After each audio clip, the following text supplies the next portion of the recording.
Tollywood heroine Akkineni కోడలు శోభితా ధూళిపాల గురించి ప్రత్యేకంగా చెప్పాల్సిన పని లేదు.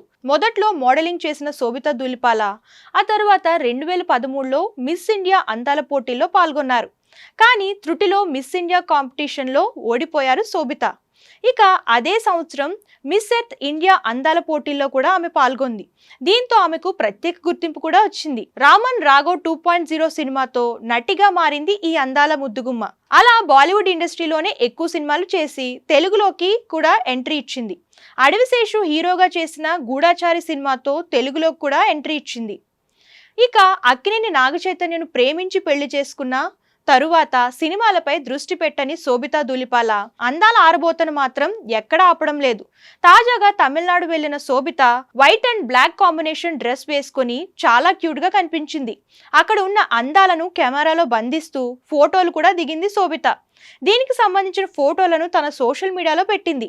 తమిళనాడు అందాలు ఎంజాయ్ చేస్తున్నట్లు పేర్కొంది. ఇదిలా ఉండగా గతేడాది అక్కినేని నాగచైతన్యను పెళ్లి చేసుకుంది శోభితా ధూళిపాల.